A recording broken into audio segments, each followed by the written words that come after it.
wondering who that person is that's in here. Sorry for the delay. Took me a little bit longer than I had anticipated. But my YouTube's being weird right now. Traveling for business. Trying to pull it up on my computer so I can be watching the live stream or the video chat. Alright. Got it open. And we got anybody in the chat yet, or not yet? Looks like. Curious to see who's all in here.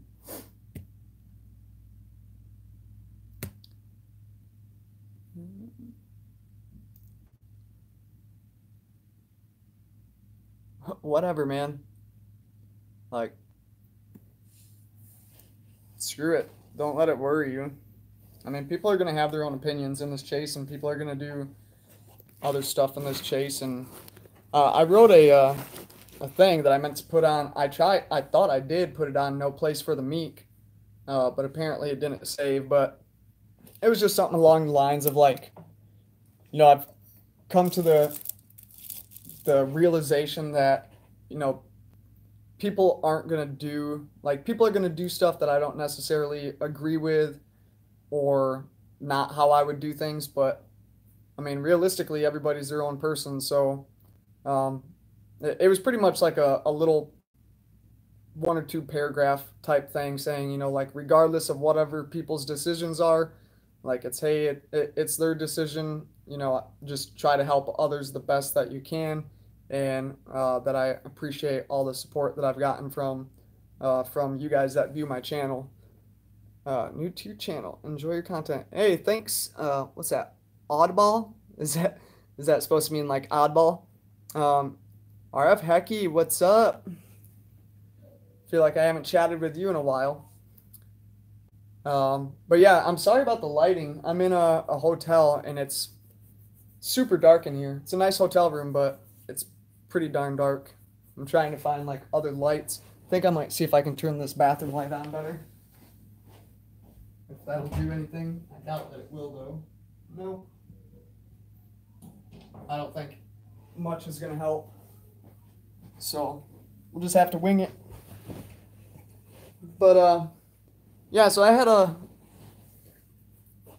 a thought about tonight's show. Now, it's not really anything that I had like anticipated or had like planned on doing anything, but I just figured I haven't made a video in a while and I had some downtime, so I'd just go ahead and do it. Before I left, I started working I'm not sure if you guys remember, I had made an episode talking about you know, all the strange things all the strange coincidences I have found with treasures and where they lay at now, you know, on like national forest land or military reservations, so on and so forth. So I started compiling a list. It's back at home on my other computer, but I figured in addition to this, because the way that I got into the Forrest Fenn treasure was by researching treasure legends. So I decided that I'm going to go, you know, state by state, you know, start in a region, do those states within that region, then move on to, you know, one of the other 5 regions and kind of just talk through, you know, treasure legends that are out there. You know, it's not going to like dive deep down into, you know, crazy research, but I'll try to find like some substantiating stuff and maybe figure out where the legend had come from. And, you know, like if you're a viewer from, you know, Pennsylvania or whatever, hey, awesome. Especially, I think, I'm trying to remember if it was Pennsylvania or Connecticut. I feel like it was Pennsylvania though. Captain Kidd. So there's a lot of stuff going on over there on the East Coast, you know, from, you know, the people coming from the old world over to the new world and so on and so forth. A lot of stuff out west because of the Spanish conquest and so on and so forth. So I don't know. I've always been really big into treasure legends and believed that, you know, a lot of them are right. And like I said in a prior video, what makes me know that it's right is when I when I do all the research, I find a tentative location of where it's at, and it falls on a government piece of property. That's how I know that the treasure legend is legit, in my opinion. So yeah, anyways, I'm gonna come in here and no, I'm not looking in New Mexico and on. I am here on a temporary duty assignment. I'm on a tasking here. All right, so we got an on, oddball. Hope I'm saying that right. I'm glad that you're new to the channel and that you're enjoying it. RF Hecky, again, nice to see you. Jimmy Fast, how's it going, brother? Goldilocks, how you doing? Mary Green. The flip side, what's up, man? H Purd, as well planned as a lost gun and camera. Yeah, I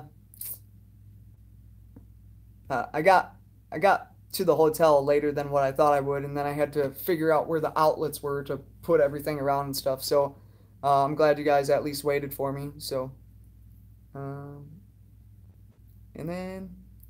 Yeah, I think I got everybody that's in the chat room. Mary Green, if I didn't say so. I'm glad that you guys are all here. But yeah, so that's the approach that I'm gonna take. You know, as far as like Georgia and Alabama, I have those on lock. I've done tons of research. Again, New Mexico, Victoria Peak, probably something that you would want to look into. Don't try going out there because you can't. You can't go out there. You'll be in a lot of trouble if you go out there. But yeah, I thought it was something cool. I told my wife about, 2-3 weeks ago. I was trying to compile a bunch of information.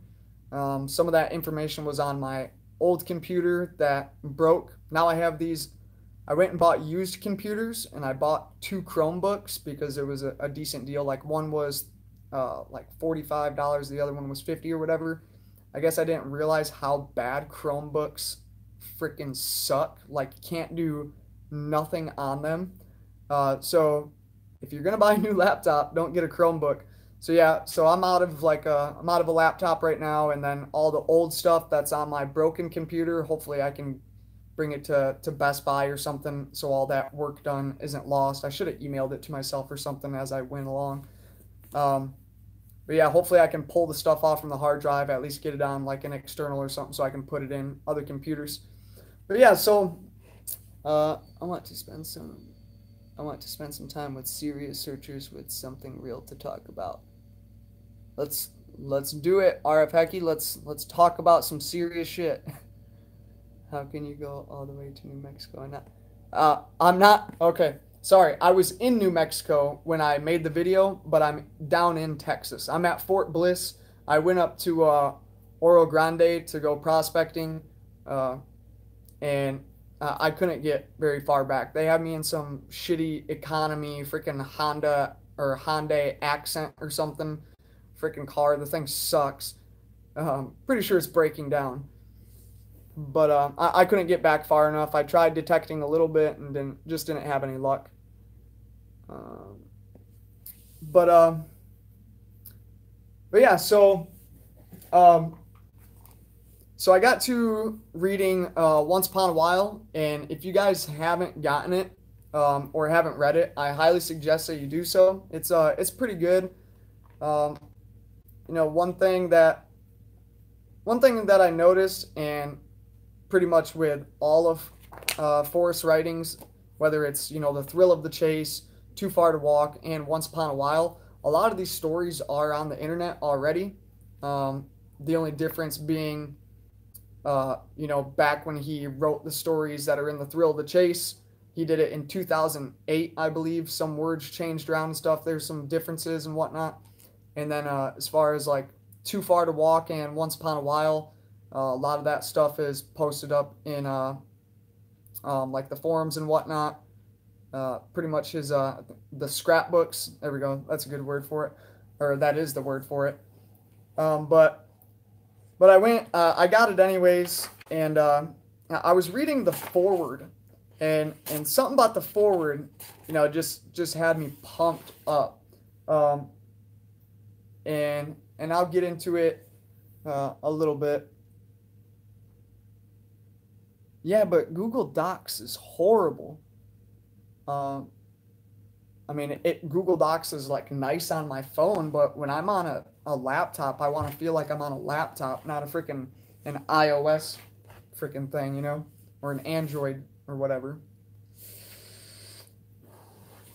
But yeah, anyways, so I'm gonna get started on this. So I'm gonna read this forward to you guys, and I'm gonna break into it a little bit here and there, and I definitely Fenn Forrest talks about him. I'm pretty sure he's already pissed off at me for other reasons, so I might as well try to do the best I can and say Forrest. Oh, the whole last name thing. In case you guys didn't know, I'm sure anybody prior military in the chat room does know. The whole last name thing is like an enlisted thing, and the whole calling each other by first names is like an officer thing. Um, I mentioned it on a Gypsy's Kiss when I was on or something. I think it was after we all hung up, and that I wasn't the only one that had noticed that. So maybe that's why he likes being called Forrest, or maybe it's just because his name, and maybe he thinks it's disrespectful to call somebody by their last name. I don't know. But yeah, in case anybody didn't catch that, Forrest Fenn likes to be addressed by Forrest, whether you're talking to him or about him, not Fenn. But page 9. What do you make of Forrest, including map digits? I'll have to look into it. I haven't read the whole thing. I've made it pretty far, if I remember correctly. My wife is starting to get into the story, so that's pretty cool. Now maybe I'll have somebody to talk about it. Don't worry, I won't like abandon you guys or whatever once I have somebody I can talk about it with. But Illinois Ghost, what's up? Looks like a whole bunch of other people popped into the chat room.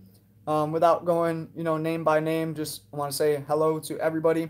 That way I can kind of get started into this. It's no problem, Illinois Ghost. I appreciate you being here.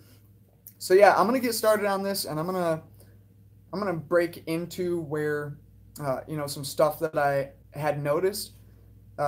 It's not going to be along the same lines of breaking down other stuff that I did within the Thrill of the Chase, just because it's not Forrest that's writing it. It's a good friend of his. But for the record, I think that Douglas Preston knows Forrest very well, better than what we believe. And if I were to guess of a person that had been within 200 feet of the treasure, I think it's Douglas Preston for sure. All right, so I first met Forrest Fenn in the Dragon Room of the Pink Adobe in the late 1980s, where he habitually occupied a table in the corner, which featured a rotating cast of eclectic Santa Feans, including John L. Richmond, Larry Hagman, Clifford Irving, Ally McGraw, and Rosalia Murphy. I'm horrible with names. I joined the table as a young, unknown, and struggling writer, wondering how the mistake had been made inviting me among all these famous people. But Forrest Fenn was an outstanding lunch companion, telling story after story that kept the table enthralled, and we instantly hit it off. That was the beginning of my friendship with Forrest, who is one of the most remarkable people I have ever met. So even as like a newbie to the whole game, Forrest kind of like took him in, accepted him or whatever, and didn't just do the whole like, yeah, who's this guy, which a lot of people tend to do. Here's a man who came from a small town in Texas, barely graduated from high school, spent 20 years in the Air Force as a fighter pilot, flew 328 combat missions in Vietnam over a period of 348 days, survived being shot down twice, and was awarded a raft of medals. He then retired, moved to Santa Fe, and built a world-famous gallery that put Santa Fe on the art world map. He ran the gallery for 18 years with his wife Peggy, and together they raised a wonderful family. Along the way, he also published 10 books. This is the 11th. Acquired and partially excavated a 5,000-room prehistoric Indian pueblo, and amassed a peerless collection of Native American antiquities and art. So nothing that we don't already know. And I find it strange that he used the same script that Forrest does. I was shot down in Vietnam twice. I flew 328 combat missions. I lost 22 pounds and didn't even know it. He left that part out, but it's the same script that Forrest uses. I knew I was a friend of Forrest's when in the early 1990s he invited me into his vault. All right, this is where it starts getting good. This walk-in fortified room, hidden in the back of a closet, was filled with extraordinary treasures: pre-Columbian gold artifacts, Indian peace medals, a ghost dance shirt, the greatest collection of Clovis points in existence, and later, Sitting Bull's celebrated peace pipe. Forrest had been a dealer in art and antiquities for years, with many superb objects passing through his hands. These were the things that he had kept, the best of the best. Forrest liked artifacts that told stories, and each one had a rich and fabulous history. In the first visit to the vault, Forrest wanted to show me something quite specific. He explained that he had been diagnosed with cancer. Although it was in remission, the prognosis was not good. He did not, he said, wish to linger in weakness and pain, and he especially did not want to put his family through a long... You guys still there? I don't know why that just cut off. What is the last thing that you guys had heard? If somebody would be so kind to let me know. What's the linger in pain? Okay. It's freezing here, by the way.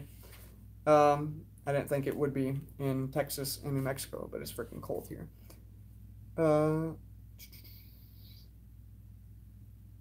Okay. He said, or he did not, he said, wish to linger in weakness and pain, and he especially did not want to put his family through the long and difficult ordeal as he wasted away from cancer. The honorable and dignified solution for all concerned, he told me, was to end it quickly and cleanly by suicide. So he's like divulging his plan to this person that he met. He originally met him in the 80s, right? Or he says in the late 80s. And we know Forrest was diagnosed with cancer in 88, and he's saying the late 80s. So, pretty much, let's call it, anywhere from 86 or 87, 88 maybe. Hell, it might even be after he was diagnosed with cancer. And then already in the early 1990s, he's telling him all this stuff. So obviously they had to have sparked a pretty good friendship. Well, he doesn't answer any of mine, so I think, yeah, I think that he started a pretty good friendship with him, especially to tell somebody something like that. And as we all know, Forrest showed him the poem, got his advice and so on and so forth. But we're gonna go into this a little bit more.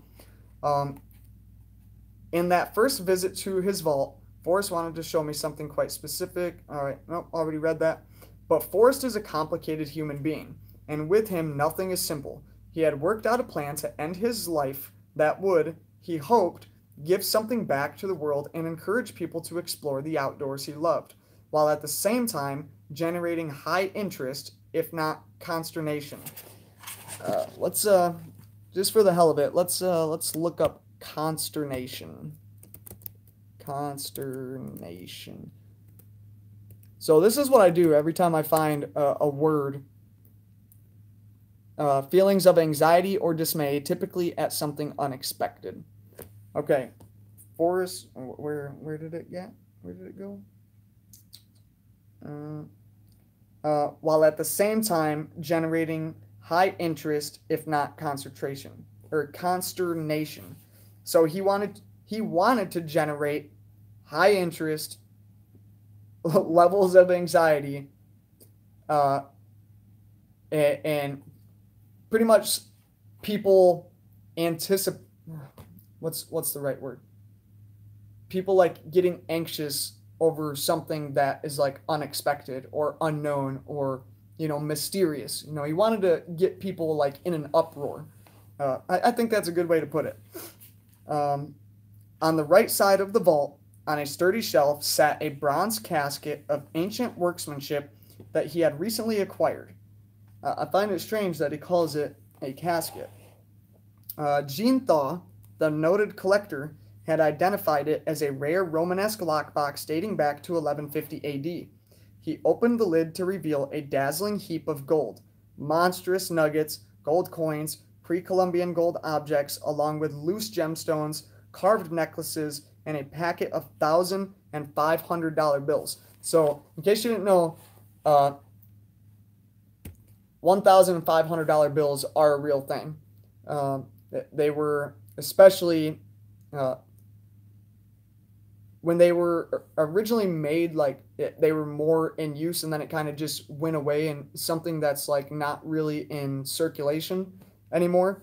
But that's something that Forrest had never told us, that there was, as to the best of my ability, he never said anything about a packet of $1,000 and $500 bills.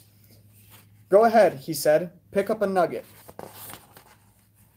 I reached in and picked up a massive raw nugget the size of a hen's egg, cold and heavy. There is something atavistic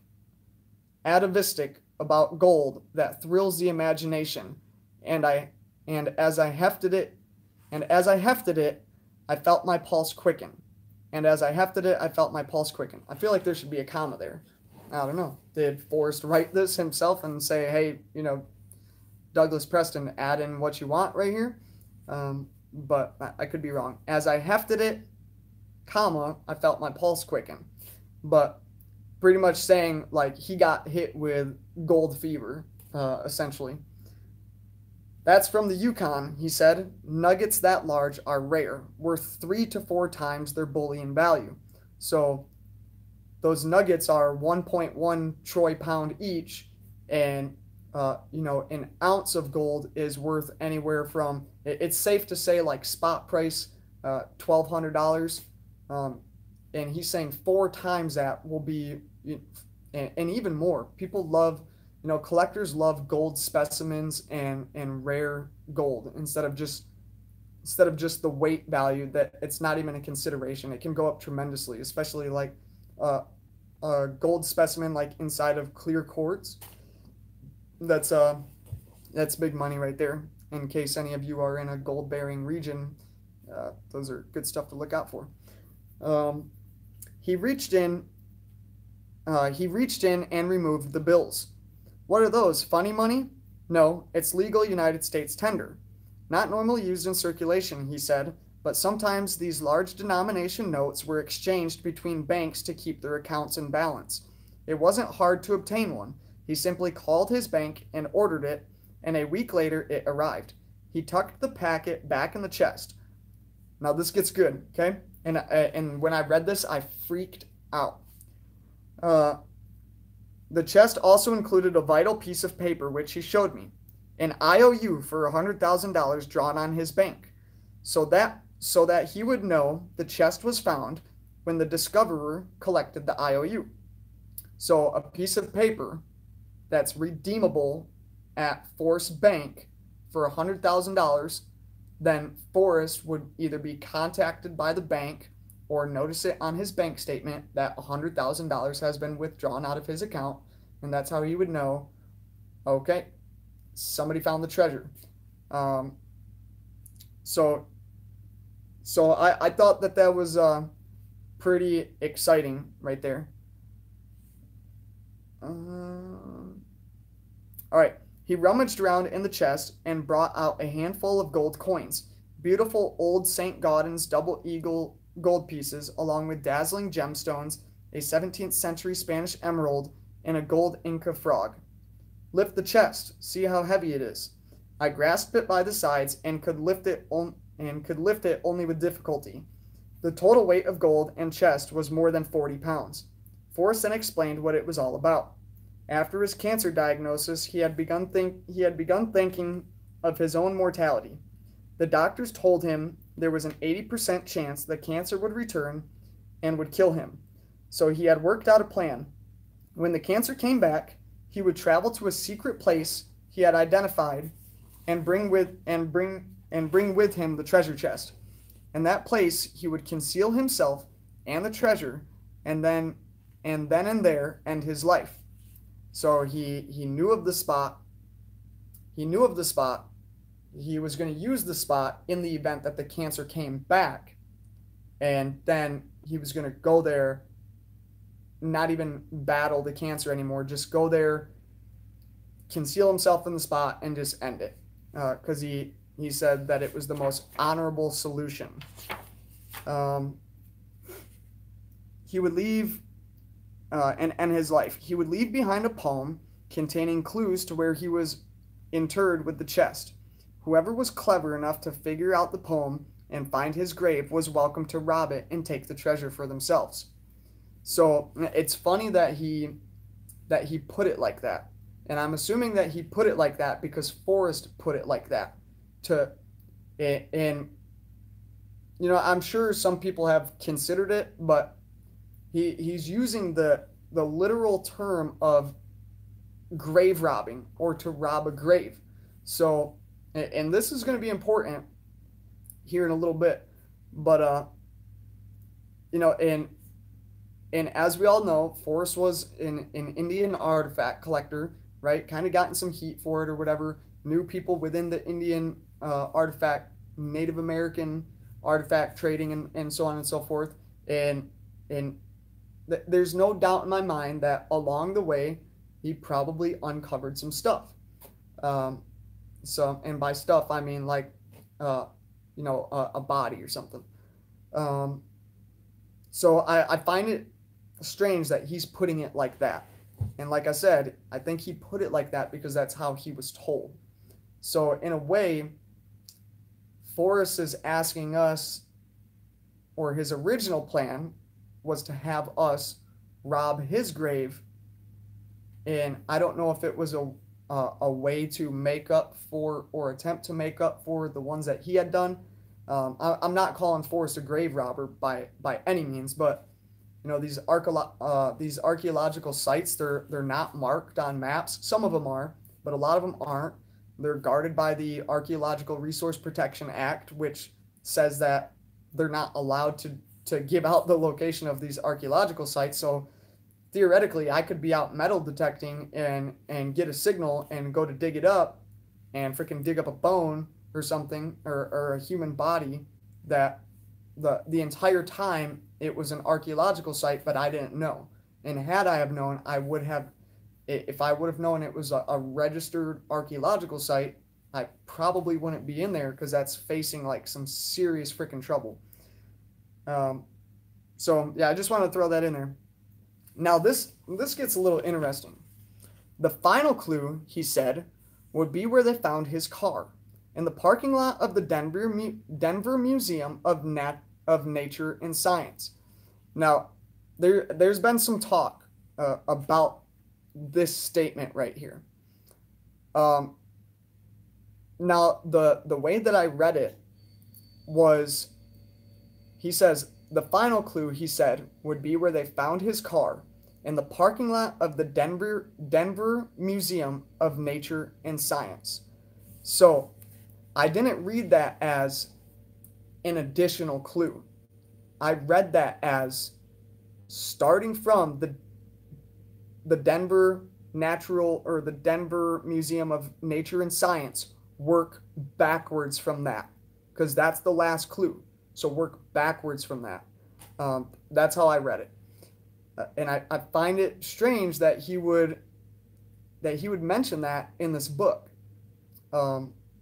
But it could have been something more, right? Something in the chest brings you to the car at, you know, it could be something completely different from what I'm saying. But in any event, either it was or it still is the last clue, unless Forrest changed up something.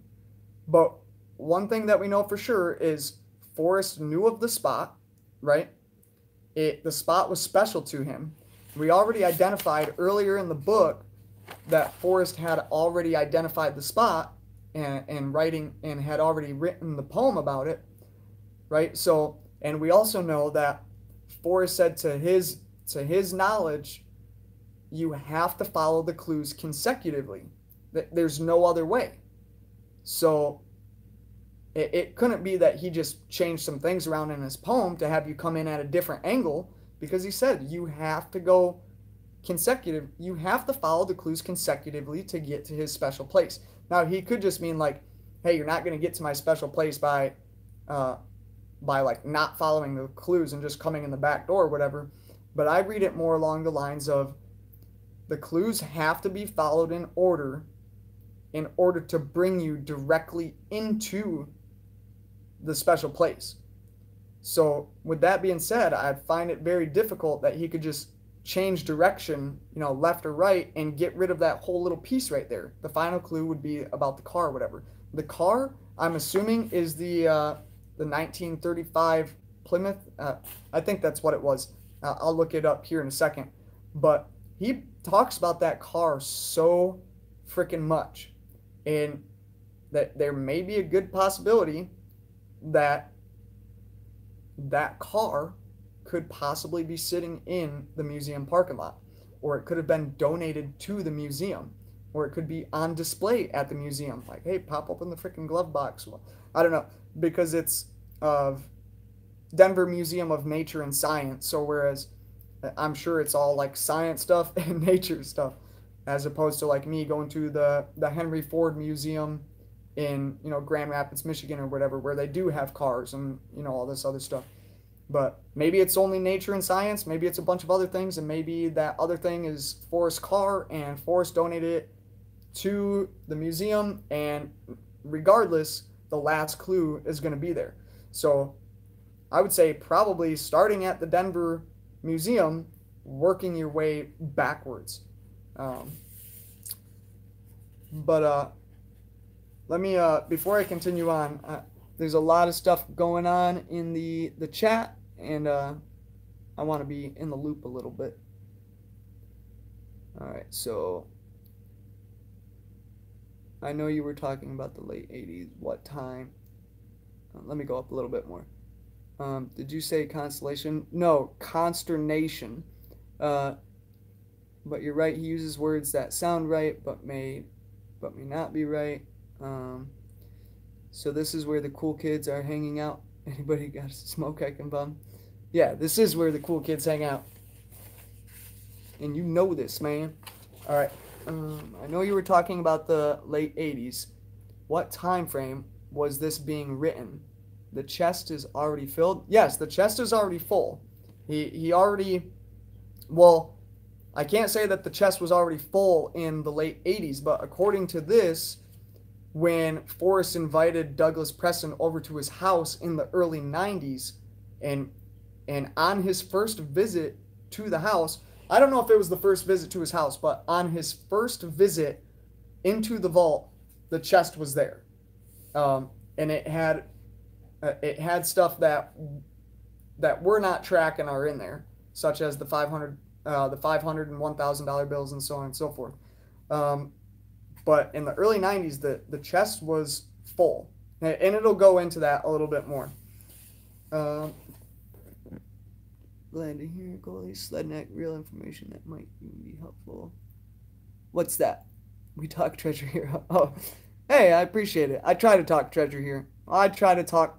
I feel like I talk more along the lines of like the psychology and like hidden meanings in literature than I do talk about the treasure, but hopefully it is helping to a certain extent. So another summer gone. Looked like we will wait until next summer solstice to see if the treasure is found. Yeah, so I'll leave that. Eric Sloan, writer of large notes. Yeah, you can make that connection. Misfits that talk treasure, not trash. I was boots on the ground today to a spot I have been before to confirm my bearings. Things aren't looking good for me. I feel you, man. I've just decided I don't even have a state. I don't have a state right now. I don't have a nothing. I feel like I know what the poem. I feel like I know how to read the poem. Now, without having any, preconceived ideas in my mind or whatever, I'm trying to apply that to wherever it fits instead of, focusing on one state or one solve or one area or whatever. one home of brown, one where warm water salt. I wiped the slate clean like freaking, 2 months ago, 3 months ago, something like that. Now I'm just focusing on the shit that I think is important, but hopefully things work out for you, man. The treasure hunter will move with confidence and go straight to the treasure. Yep, he did say that. Crap. I just jumped around in this. So if I skip your comment, I'm sorry. I'm trying to see if anything was like directed towards me to answer or whatever. Found that somewhat true, Rodney. The process of following clues explains what to look for in the final area. You guys rumored to move Buffalo Bill's corpse. Okay. Crap. My wife just texted me. She can wait real quick. Hold on. Give me a second. Give me like 20 seconds. All right. Am I back? I feel like I should be back.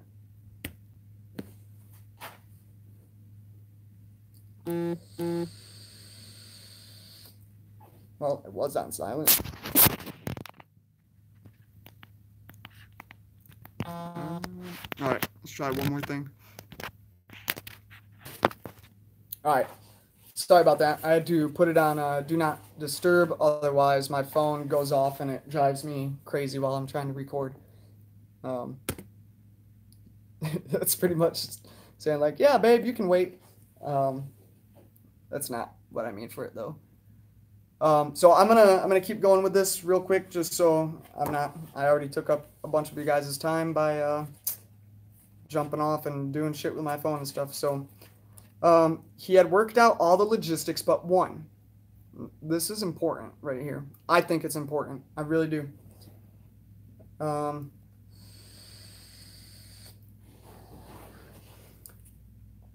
How could he pull this off by himself without help?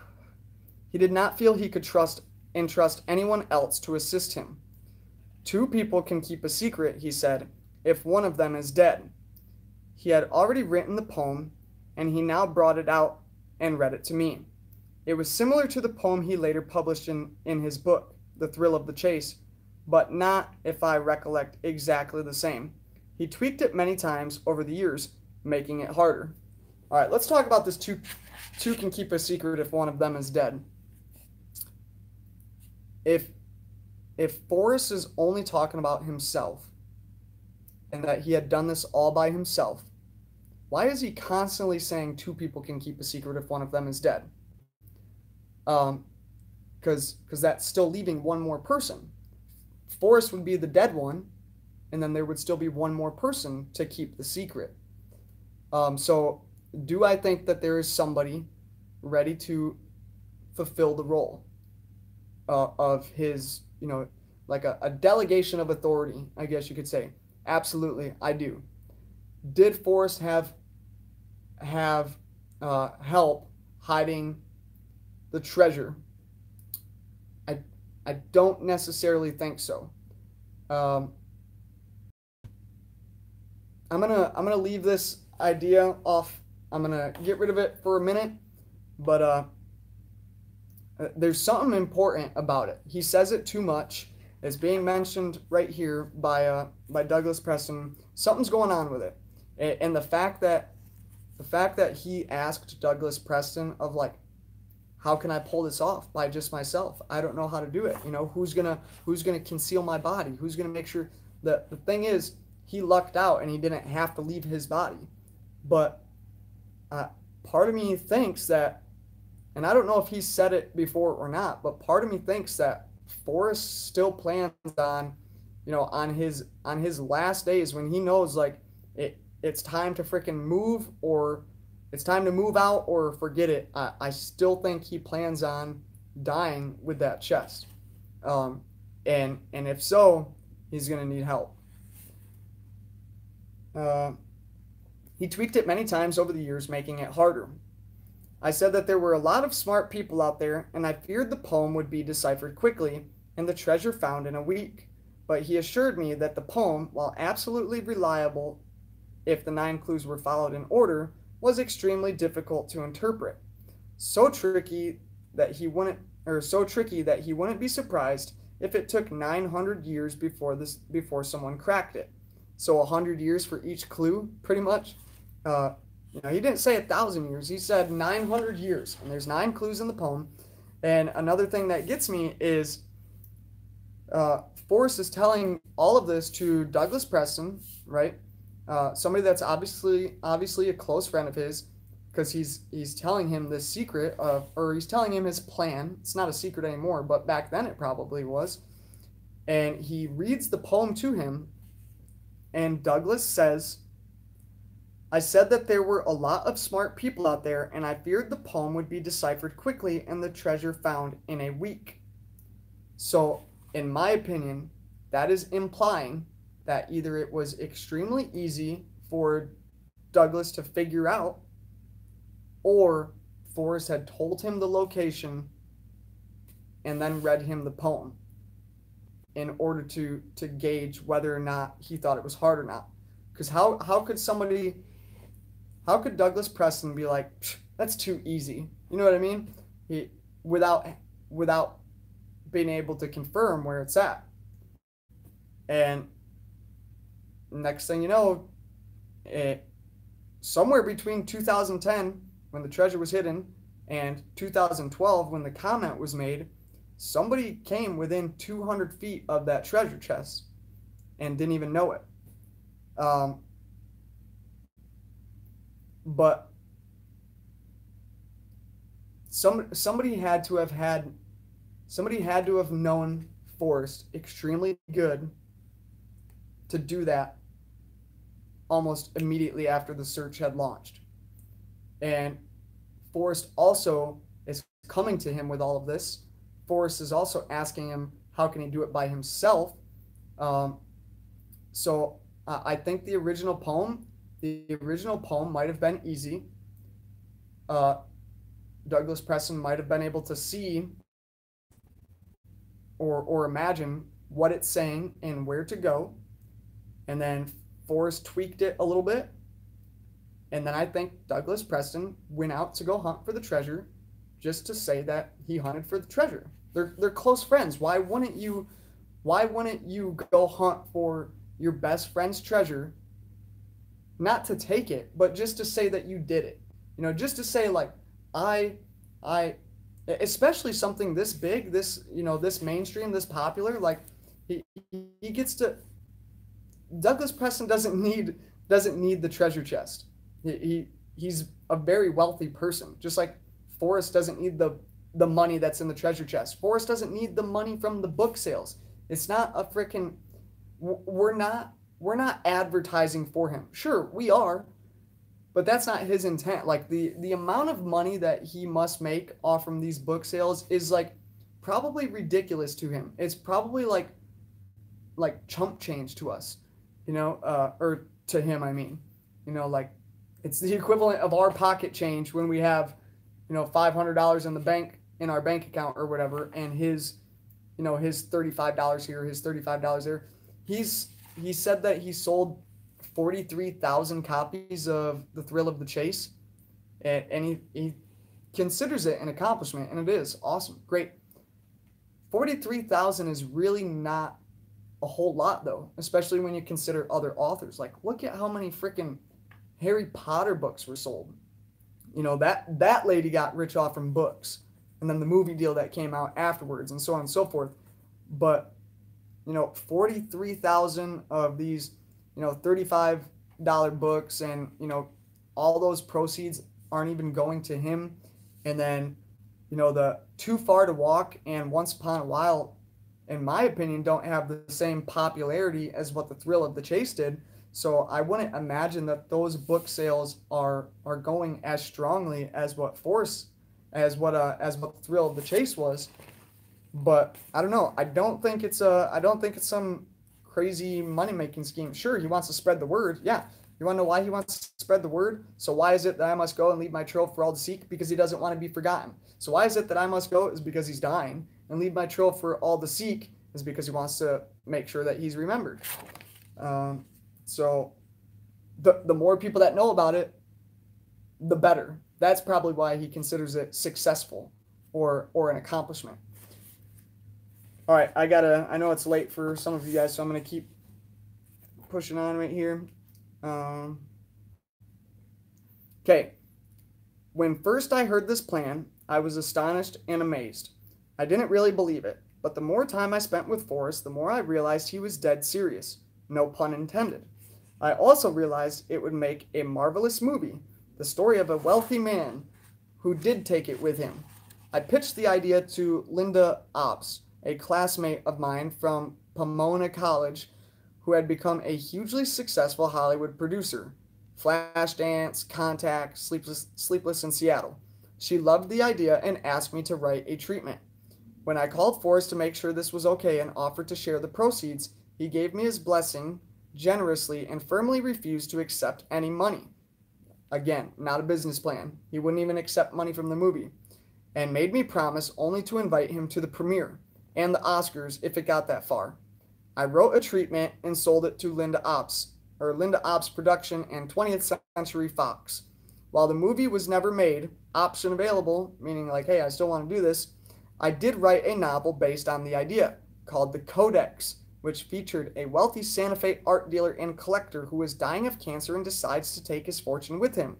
He buries himself and his fabulous wealth in a secret tomb at the farthest ends of the earth, and he issues a challenge to his 3 lazy, no-good sons. If they want their inheritance, they have to find his tomb and rob it. We are the 3 lazy sons.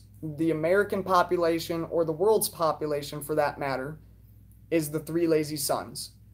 Other than that, the book is completely about the chase. If you haven't read it yet, I highly suggest that you read it because it is absolutely telling us something. Again, the man that wrote the book also said the poem was too easy, also had everything told, all the secret at the time told to him by Forrest. Forrest invited him into his home, into his vault, told him about his plans, read the poem to him. The poem was too easy. Forrest reworked on it. He said, let's make this into a movie. Here's the proceeds. Like, nah, I don't want any kickbacks or whatever. Okay, then never mind. I'm going to write a book. And in this book, I'm either going to, whether it's consciously or subconsciously, I'm going to freaking spill the beans in this freaking thing because that's what people do. It's definitely telling us something. The thing to ask is, what is it telling us? Because it's taking place in Honduras. But super good book. I just finished it last night.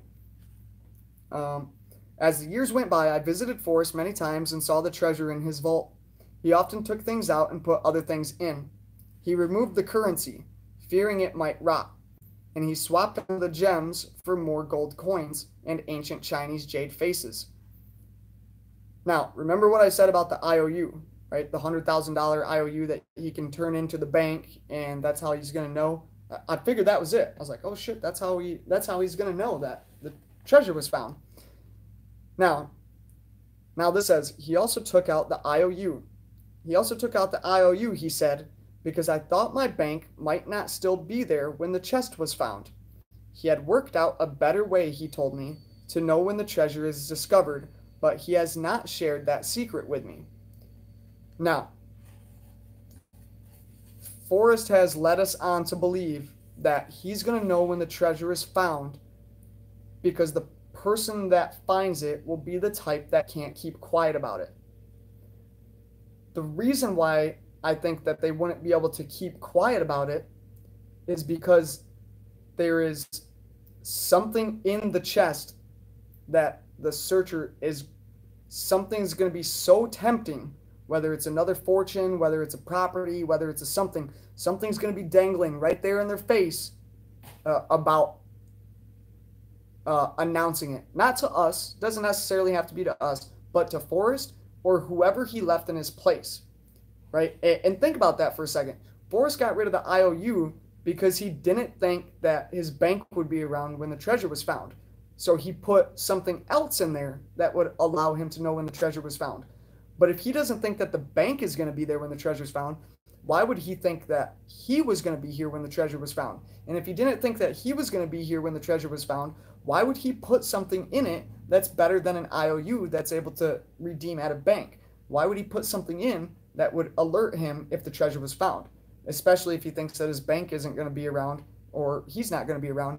And that right there tells me there is somebody that is going to fill in the slot after Forrest is gone. Somebody that the searcher is going to have to contact in order to get something else. And maybe it's titled to the gold. Maybe there's something more. But no doubt about it, there's something in the chest that is going to force the finder to announce themselves. Without a doubt. And on top of that, regardless of whether Forrest is here or he's not here, the searcher is going to have to announce themselves to somebody. Two people can keep a secret if one of them is dead. The one person that is dead will be Forrest. That means that there's another person involved in the chase. Maybe not yet, but there's going to be. That's just my opinion. He had worked out a better way, he told me, to know when the treasure is discovered, but has not shared that secret with me. That's because, hey, Douglas Preston, you're probably going to take over once Forrest passes away.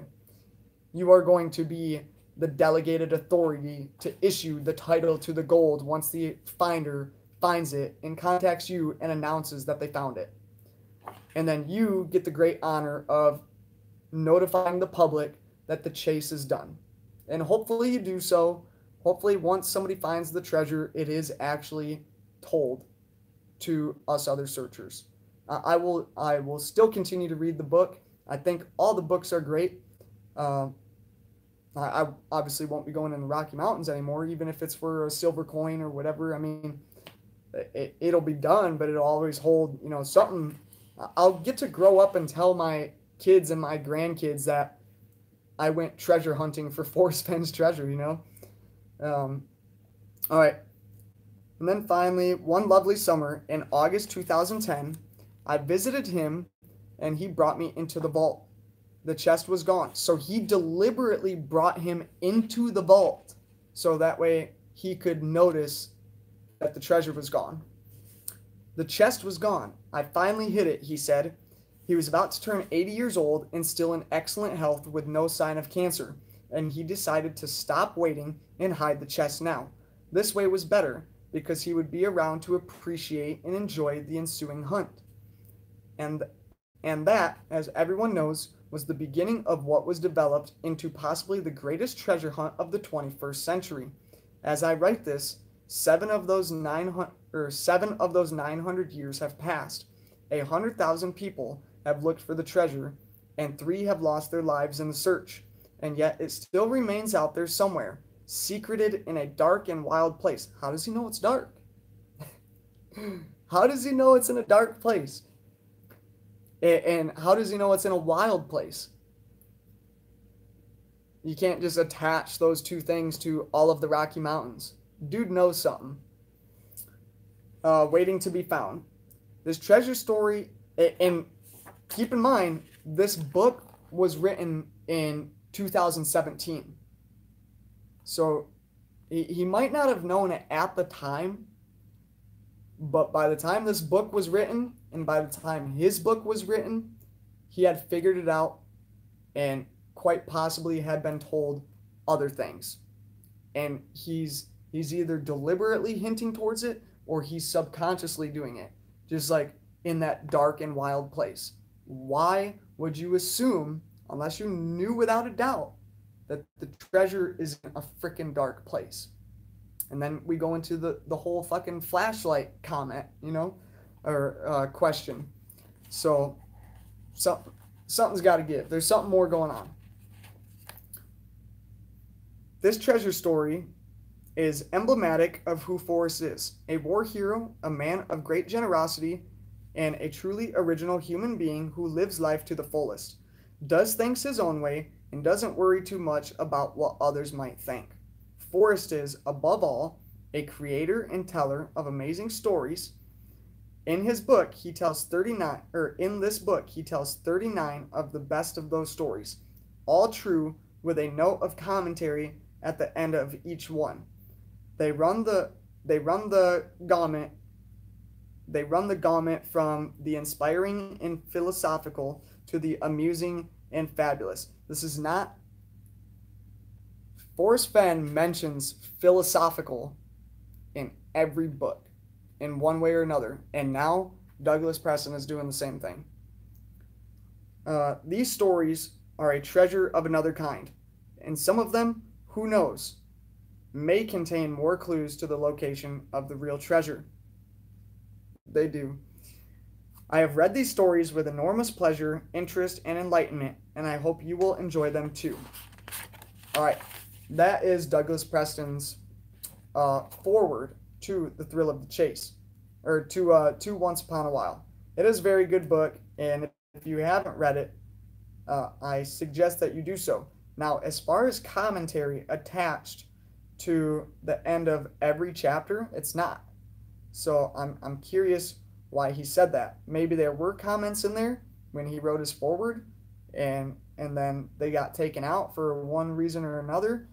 A lot of them do. They're titled "My 2 Cents" right here. It's gonna be reversed, but yeah, "My 2 Cents," but not every chapter has them.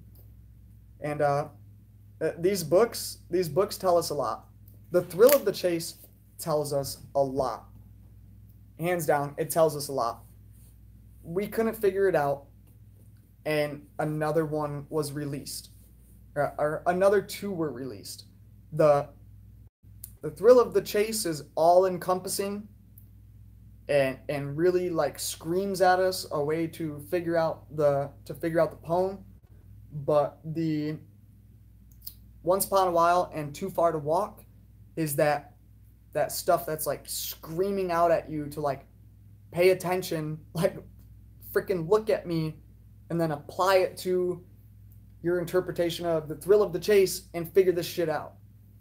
But yeah, I'm gonna go through and read your comments before I sign off. I know I've already been talking for 58 minutes. That's why I don't have a lot of subscribers, because everybody wants to watch freaking 10-minute videos that contain nothing. And I know that Sean Dotson's gonna go on here in about 45 minutes, I think. I'm not sure if he's in here. He's still in here, the flip side. All right, I'm gonna go through and read some comments. If you have anything, do the little @Rodney Greenway thing so it like pops out at me, please. All right. So I think I left off at Sledneck. Rodney, I'm well into the last stanza with physical evidence. This might not be good for any of us. Priorities. Don't make her wait. Front equals effort worth the cold. So you're saying a cold front? Or frost, or okay. He said his dad would know right where it is, but he has passed. I did not know that. Can you would you be able to like send me a link, or to wherever that is, because I'd like to hear it. Not that I don't believe you, but you have obviously seen something that I haven't. So maybe there's other stuff in there that I haven't seen or heard. Sledneck, my area is getting worked on too. What do you mean worked on? I'm talking about like construction. I had to solve, and when I went there and I seen the construction, I was like, crap, that's why Fenn thinks that, or Forrest thinks that the treasure will be found this summer, because I figured the construction crew was going to stumble upon it. Construction workers have stumbled upon a lot of treasures, like a lot, and hidden tunnels and everything else, like stuff under the cities while putting utility lines, like whole towns underneath the town. That shit is crazy. Father or Eric Sloan are the one who is dead, and only Forrest has the secret.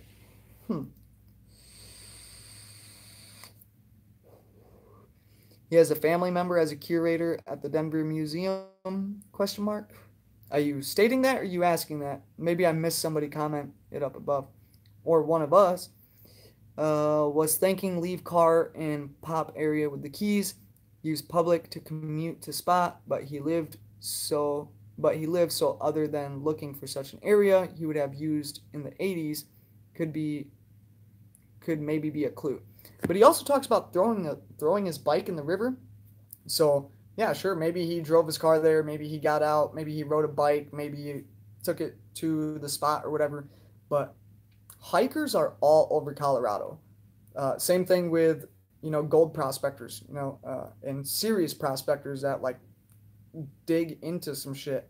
You got hikers, you got hunters, you got prospectors, you got bird watchers, you got freaking you know primitive campers, dispersed camping, all this. So it is in a good spot. And part of me thinks Illinois Ghost. I don't know if you're in here still. I haven't seen a comment from you in a while. You and Jason were talking about the mud comment, and Illinois Ghost had said, he thought that it was talking about getting stuck in the mud. I think Forrest is saying there might be a possibility. I don't want to say I think because I haven't like added it into like my solve or anything, but it would make sense that Forrest took the chest and caked it with mud, like an Adobe style brick, and you that way, or that's why you'd have to tarry scant with Marvel gaze. You'd have to, because if you've been wise and found the blaze, look quickly down your quest to cease. Your quest is ceasing because you're depressed. You're like, oh man, like I thought for sure it was here. But tarry scant, linger around a little bit with Marvel gaze, stare intently, just take the chest and go in peace. So after you found the blaze and you look quickly down, you're like, shit, your quest to cease, hey, it's not there, but you wait and you stare intently, and you'll notice right there, very freaking concealed, is the chest. Now you can take the chest and you can go in peace. And those Adobe bricks, those mud bricks, they last for freaking ever. That would be the perfect way to conceal a chest, to just pack it with clay and mud and the straw type bricks that you probably made as a kid or whatever. And some of those Adobe houses that were made out of mud, those shits were built in like the 1500s, so it definitely stands up against freaking time and nature. But I think there's a possibility the chest could be covered with mud. If you are still in here, Illinois Ghost, I'd like to hear what you think about that. Geez, got to get an auto screenshot program. Oh, because of the messages being redacted? Yeah, I think that same thing sometimes. I'm going to start using my on-screen recorder so that it's like a video camera, but just records my screen and just start viewing things that way. That way I can watch the show and... Okay. Fenn gave away the books. Did Fenn's partner give her share away too? Well, Fenn, he didn't give away all the books, from my understanding, just the thrill of the chase. If I understand it correctly, Too Far to Walk went to his daughter, something like that, and then the other one to somebody else. I'm not saying that the partner had something to do in writing the books or creating the poem or anything else. I think it was somebody that Forrest could confide in and could significantly trust, and once everything was ready to be acted out, that he could get their help. So just something to consider. And they might not even necessarily be a partner right now. Like I said, Forrest never got sick again. I think his intent was to come to Douglas Preston with this information, so that way when the time came, he could ask him for his help to go hide it, knowing that he could trust him to not give out the location and to let it ride and kind of take authority over it. He didn't get sick, so he wasn't going to kill himself out there, so he didn't necessarily need help at the time because he was able to come back. Now, once it comes time for Forrest to pass away, if he still plans on going to the location, I think he has in mind somebody to help him with that. Whether he does pass away there or at home, I think he has somebody in mind to have help with things. We know that he left something in there better than an IOU for a bank that could possibly be closed down, and better, and also able to notify people when he's not around. If his bank's not around, why would he think that he's still around? That's what I don't get. But he still went out of his way to put something in there so he would know when somebody found the treasure. That is, man, I got bit by a tick on my kneecap like freaking 2 months ago, and it itches so bad. Probably have like Lyme disease or something. The way it is camouflaged, I doubt the logger found it. Probably in the bottom of a burn pile or a shredded back of the mill. Like the video, everyone. Thank you, Anon. I'm pretty sure like my best video has like 10 likes or something like that. So yeah, do what Anon said and go like my video, because some other dirtbag's gonna come in here and freaking give it a downvote too. So show him who's boss. All right. I'm not seeing my name for anything. 2009 Great Recession. Banks were crashed. Okay, fair enough. That's a good excuse. However, the government has always bailed banks out, and like the banks that crack, or any bank that fell under, wasn't even like a bank. There were credit unions and stuff. There's stuff in place to bail these banks out so people don't freaking lose all of their money that's in there. So the banks you don't really have to worry about.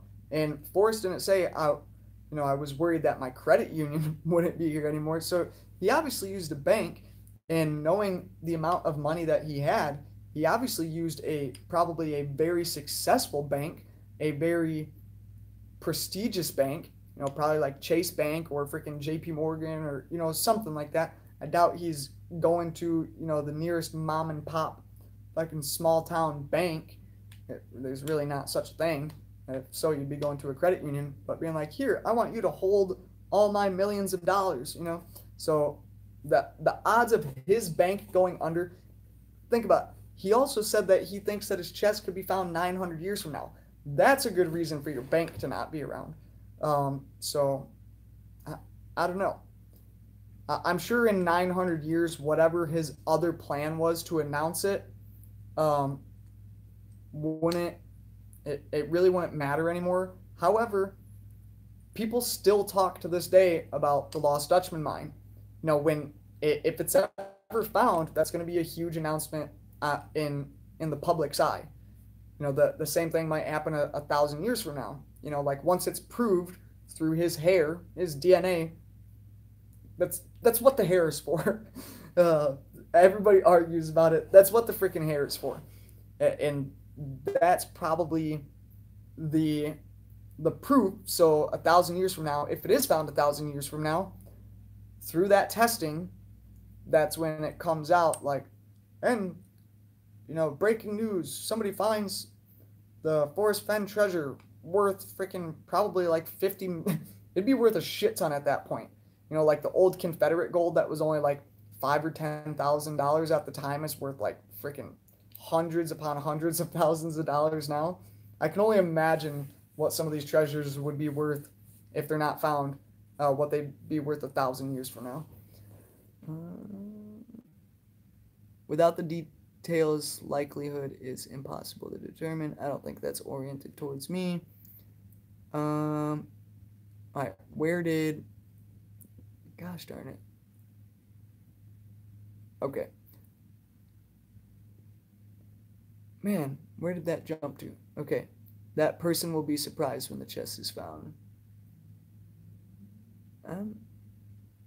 Okay. I didn't really understand that, but alright. Didn't mean to be a bummer, y'all. Sorry. Yeah, not finding the chest sucks. Found chest scenario. Hey, dude, I'm supposed to tell you I found the chest to get. But what if I don't want to contact that person? Just want the gold. If you just want the gold, then just take what's in the chest. Alright, am I back on? It disconnected again. But yeah, I think that something is associated with the treasure. maybe it's, I don't know. I've had this feeling the whole time that Forrest actually found another treasure, and that's why he says, "And hint of riches new and old."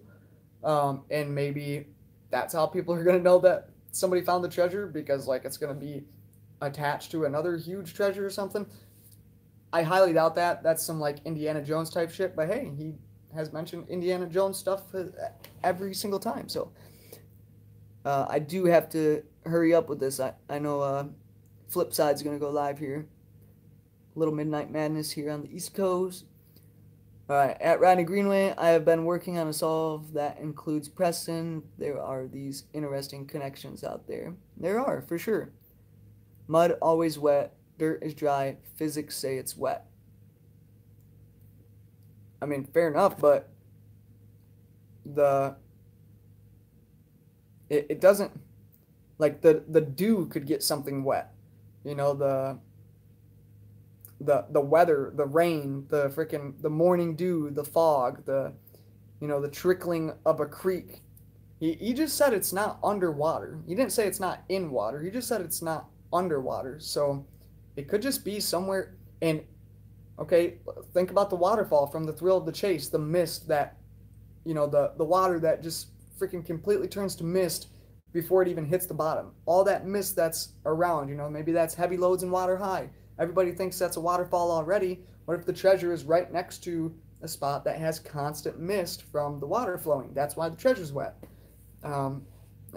It's really not hard for stuff to get wet and stay wet out in the wild. So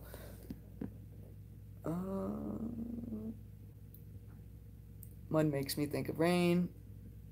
Well, funny thing is, warm waters is also means, rain or storms or whatever. So he says could lead you to the end of my rainbow and the treasure. Why say both? Why not just say lead to the end of my rainbow or just say it will lead you to my treasure? He says will lead to the end of my rainbow and the treasure.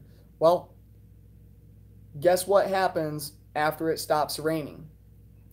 A rainbow comes out because of all the millions and millions of water droplets still in the sky with the sun on the background freaking projecting itself, and the sun is creating a mirrored image, is reflecting, bouncing light back off from all these millions of freaking water drops. So begin the rainbow where warm waters halt, right? So begin a rainbow where the rains stop, right? And take it in the canyon down or whatever. So Rainbow Canyon, I don't freaking know, but and take it in the canyon down. Well, I don't know, the freaking itsy bitsy spider went up the water spout and down came the rain and freaking washed it down. So maybe, I don't know, he's using wordplay of some sort, obviously, and it's something that we should obviously all have gotten by now, because Forrest definitely shows his frustration and his amusement that we haven't figured it out. But why the freaking rainbow comment? Something's up with the rainbow. He went to Border when it was raining. He did went to Borders when it was raining twice, and it was still raining. All right, where did I just leave off? Did Fenn's one horse land and cattle company partner give her half the thrill to chase the profits away? Oh, is that what you were asking? I don't know. That's a good point, but I didn't know that he was partnered with anybody with that book. I'm sure people that were associated with the book do get some sort of royalties or something because of the illustrations or their help towards it or whatever, unless they agree. Maybe they didn't need the money, so they agreed with Forrest, like, yeah, I think it would be cool to help this suffering business out or whatever, and go that route. All right, let's see if there's, I think they cover around $250,000. All right, and then our flip side says you have plenty of time. All right, and it looks like I am all caught up. I'm not sure what you were saying exactly to the flip side. I don't know if it was my my rainbow comment, but I put a lot of emphasis on that rainbow comment. I really do. There's a reason why he felt the need to bring that up. There's a reason why he has felt the need to discuss colors in his book. there's a reason why, if you read the codex, everything is a freaking color in that book. There's a reason for it all. North side of mountains are colder and wetter than south facing. This is why considerate builders put driveways on the south side of a home if possible.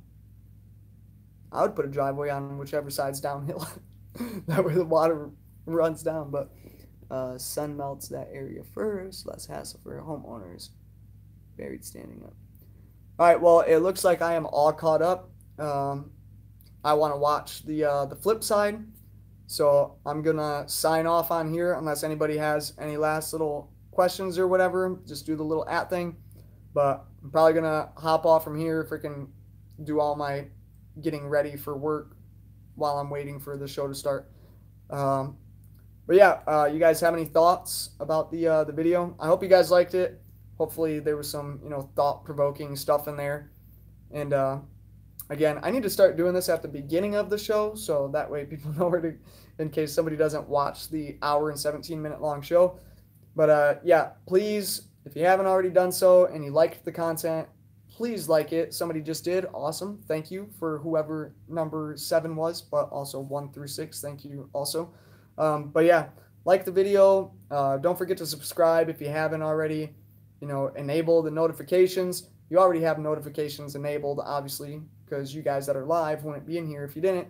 But for the new viewers that showed up, freaking awesome. Thank you. Hopefully you stick around and watch more of my videos.